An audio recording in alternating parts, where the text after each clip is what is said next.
Assalamualaikum warahmatullahi wabarakatuh. Saya Muhammad Rifus Reza dengan NPM 241304511 ingin mengerjakan tugas UTS landasan pendidikan musik dengan dosen pengampu Bapak Aryan Hidayatullah.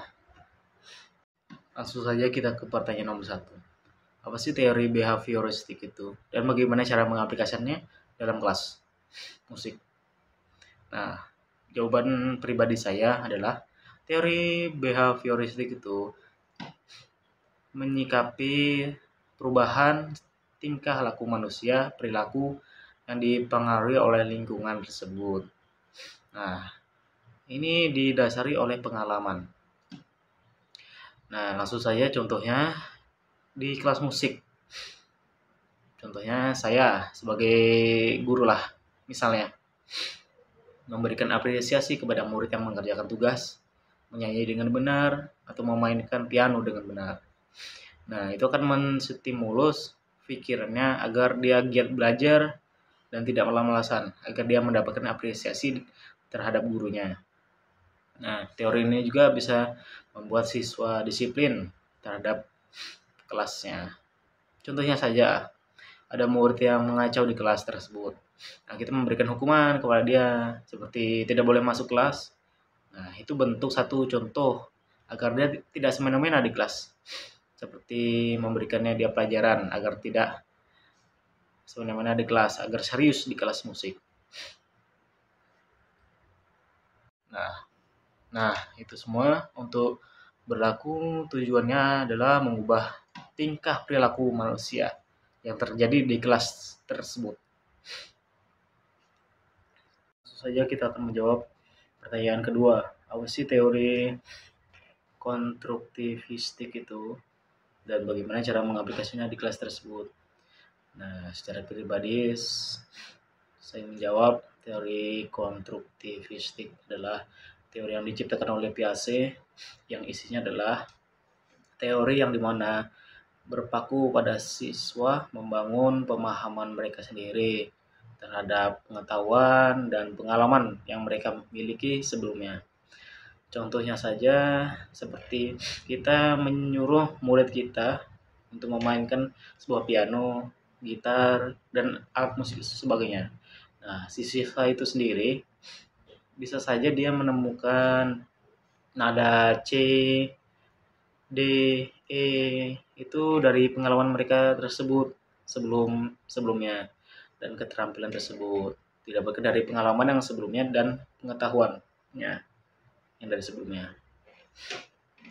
Nah, dengan cara ini siswa juga bisa menemukan informasi-informasi yang tidak bisa didapatkan dari gurunya, seperti dari teman atau pengalaman pribadi sendiri yang dia mengeksplor suara-suara dari alat musik tersebut sendiri. Ini saya akan menjawab pertanyaan nomor 3. Apa sih teori kognitivistik dan bagaimana cara mengaplikasikannya? Nah, secara pribadi saya menjawab teori kognitivistik itu adalah teori yang menekankan mental berpacu pada mengingat, memproses, dan memahami. Berbanding terbalik terhadap teori behavioristik. Kalau teori behavioristik itu berpacu pada perilaku yang nampak. Nah, kalau teori kognitivistik ini berpacu kepada individu dengan cara menyimpan, menyikapi, dan memprosesnya. Itu yang dimasukkan dalam otak mereka. Masuk ke soal 4. Apa sih deep learning itu atau pembelajaran mendalam? Deep learning sendiri adalah kemampuan AI membaca dan memproses pengetahuan mirip seperti otak manusia. Nah, AI sendiri mempunyai struktur yang bernama neural network. Nah, juga mempunyai beberapa lapis untuk memproses data dan informasi. Contoh mendasar dari deep learning sendiri adalah seperti pengenalan gambar. Sebuah model deep learning dapat dilatih untuk mengenali objek dalam gambar. Misalnya, Jika diberi gambar anjing, model ini akan memproses gambar tersebut melalui beberapa lapisan, mempelajari fitur seperti kuping, mata, badan. Nah, dan akhirnya AI itu akan mempelajari dan memutuskan bahwa itu adalah gambar anjing. Secara keseluruhan, deep learning memungkinkan komputer untuk melakukan tugas yang dulunya hanya bisa dilakukan oleh manusia dengan cara yang lebih otomatis dan efisien. Saya akan berikan contoh praktik konkret dalam pembelajaran deep learning di sekolah. Nah, saya ambil contoh dari sistem pengenalan suara untuk pengajaran bahasa. Nah, dalam pembelajaran bahasa, deep learning dapat digunakan untuk mengenali dan memperbaiki pengucapan siswa. Misalnya seperti aplikasi Duolingo menggunakan deep learning untuk mengenali pengucapan siswa, umpan balik apakah pengucapan tersebut benar atau salah. Nah, contoh praktiknya adalah saat belajar bahasa Inggris, siswa dapat menggunakan aplikasi yang memanfaatkan deep learning untuk mendengarkan pengucapan mereka, memberikan umpan balik secara real time, dan membantu mereka memperbaiki cara pengucapan kata-kata yang sulit. Seperti itulah contohnya untuk pengenalan suara dan bahasa. Jadi kesimpulannya dari deep learning ini dapat diterapkan secara efektif dalam pendidikan untuk meningkatkan kualitas dan efisiensi pembelajaran dan belajar. Dengan menggunakan teknologi ini kita dapat meningkatkan pembelajaran seperti sistem seperti mengenalkan tulisan tangan, pengenalan suara, dan chatbot pembelajaran dapat diberikan pengalaman yang lebih interaktif dan personal. Saya akan menjawab pertanyaan yang kelima. Apa sih bedanya perbedaan kementerian tinggi, rendah, dan menengah? Dan jelaskan secara rinci yang Anda tahu. Jadi saya akan menjelaskan yang saya tahu saja. Nah, untuk kementerian tinggi itu merujuk pada kementerian memiliki kewenangan dan pengaruh yang besar dalam pemerintah negara. Kementerian ini umumnya mengatur sektor-sektor yang sangat penting dan strategis bagi masyarakat. Contohnya saja seperti Kementerian Keuangan, Kementerian Pertahanan, dan Kementerian Luar Negeri. Nah, kementerian ini bertanggung jawab langsung kepada presiden atau kepala negara dan seringkali menjadi bagian dari inti pemerintah. Nah,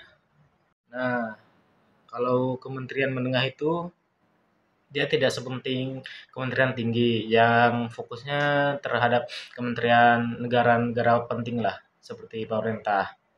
Kalau di sini ini fokusnya tertuju pada kesejahteraan masyarakat. Dia mengatur kementerian pendidikan, kementerian kesehatan, atau kementerian sosial.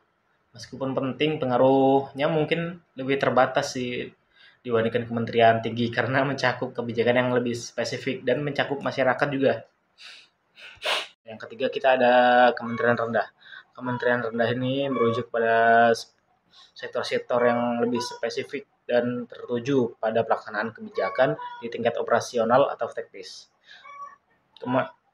Walaupun penting, kementerian ini tuh memiliki peran yang lebih terbatas atau dibandingkan kementerian tinggi dan menengah seperti Kementerian Pertanian atau Kementerian Perhubungan yang lebih fokus pada implementasi kebijakan di lapangan. Nah, di sini saya akan menjawab pertanyaan yang ke-6. Izin Pak, ntar soalnya saya tulis di sini Pak. Nah, saya akan mulai dari peningkatan abad 21. Apa sih itu? Abad 21 merujuk pada upaya untuk menyesuaikan sistem pendidikan dengan tuntutan dan tantangan zaman modern. Nah, para siswa di sini tidak hanya fokus belajar akademis juga, tapi di sini juga ada tantangan modern untuk pemahaman lebih lanjut terhadap modern zaman sekarang.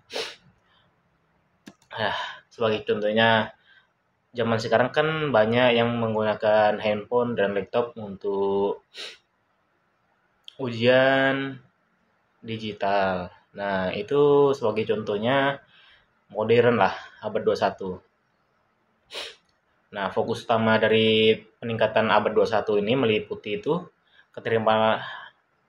mengembangkan keterampilan seperti berpikir kritis, kreatif, dan kolaboratif, komunikasi, literasi digital, dan keterampilan problem solving untuk mempersiapkan peserta didik menghadapi tantangan dunia yang terus berubah.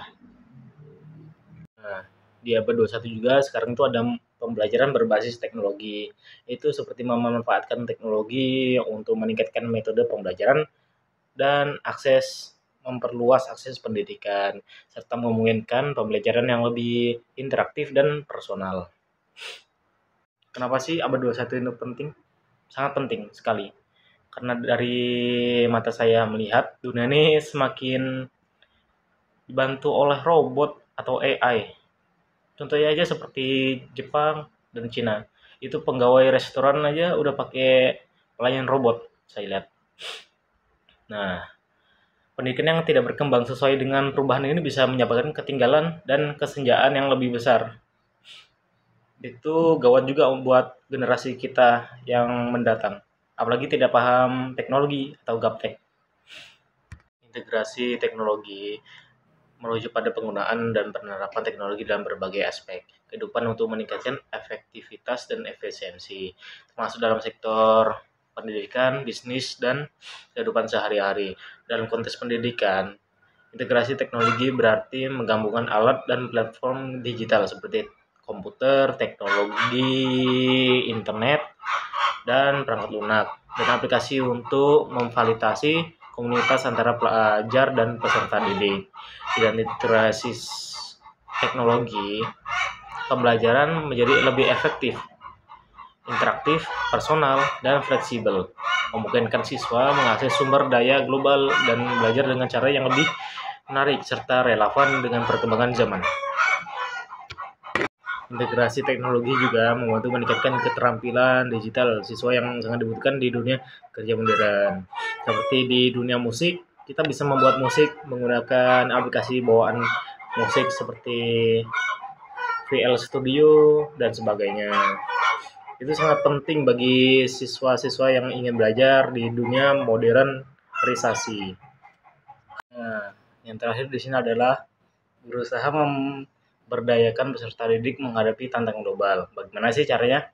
Caranya kita untuk menghadapi tantangan global itu sama saja kita harus memberikan mereka keterampilan, pengetahuan, dan sikap yang diperlukan untuk dapat beradaptasi dan berkontribusi secara efektif dalam dunia yang terus berubah ini. Melibatkan pendidikan yang tidak hanya berfokus pada materi doang, tapi sebagai perubahan zaman abad 21 seperti berpikir kritis, kreativitas, kolaborasi, dan literasi digital. Dengan memberdayakan mereka dengan pembelajaran yang relevan dan terarah, peserta didik dapat menjadi individu yang siap untuk menghadapi tantangan globalisasi sekarang. Contoh simpelnya dari pemberdayaan pendidikan peserta didik untuk menghadapi tantangan global itu seperti pembelajaran berbasis teknologi. Contohnya saya ambil dari COVID-19 kemarin.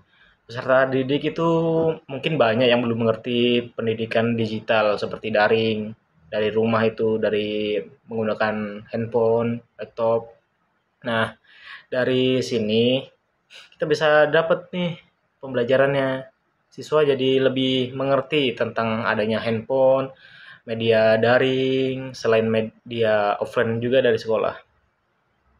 Nah, ada pula juga bidang yang membuat ya dia kokoh seperti bangunan yang bagus. Yang paling wajib sih teori musik. Soalnya teori musik itu paling dasar sendiri. Kalau kita tidak paham teori musik, fondasi akan roboh seketika. Nah, pemahaman yang baik tentang teori musik itu seperti notasi, harmoni, melodi, ritme, dan struktur musik yang sangat penting dalam pendidikan musik sendiri. Tanpa dasar teori yang kokoh, siswa akan kesulitan memahami dan mengapreksi musik secara mendalam. Nah, ngomong-ngomong soal musik juga kita harus mempunyai dasar-dasar bermain musik juga. Jangan sampai nggak ada dasar juga dalam bermain musik. kemampuan dalam bermain alat musik juga, bernyanyi atau kemampuan lainnya seperti komposisi atau produksi musik sangat penting. Ini membantu siswa untuk menerapkan apa yang mereka pelajari dalam teori musik dalam praktik, seperti memahami nada-nada, ritmik, notasi, melodi. Soal yang ke-8, bila saya jadi guru musik dan mengajar di sebuah sekolah musik, mungkin saya akan menggunakan teori OR, dikarenakan itu sangat asik dan menyenangkan, di mana siswa tidak hanya belajar teori musik secara teori, tetapi juga langsung terlibat atau praktek dalam aktivitas musik yang relatif dan interaktif. Nah, contohnya itu kayak saya sebagai guru, misalnya, seperti nyontohin lagi main drum. Itu saya terus menggunakan 4/4 ketukannya, seperti 1, 2, 3, 4. Nah, itu langsung muridnya itu langsung saya suruh ikutin dia. 1, 2, 3, 4. Nah, kalau sudah bisa semua, nah saya ganti pertanyaannya jadi lebih rumit. Tapi langsung praktek menggunakan alat drum ya seadanya lah di sekolah tersebut. Begitu. Agar lebih interaktif sebagai guru dan murid. Nah, di sini saya akan menjawab pertanyaan yang ke-9. Bagaimana jika siswa saya SMP sedang mengalami kesulitan belajar musik? Di sini saya akan menjawab untuk dari pandangan teori kognitif PAC. Nah, khususnya tahap operasional formal 11 tahun ke atas. Yang berlaku untuk siswa SMP, pada tahap ini siswa mulai mengembangkan kemampuan berpikir abstrak dan logis, serta dapat memecahkan masalah yang lebih kompleks. Nah, mungkin tindakan saya akan memberikan siswa itu tugas atau tantangan dalam musik yang memerlukan pemikiran kritis dan logis, seperti analisis juga, seperti menganalisis struktur lagu atau komposisi musik. Misalnya seperti meminta siswa untuk menganalisis sebuah lagu dan mengidentifikasi elemen-elemennya apa saja yang dipakai dalam musik tersebut.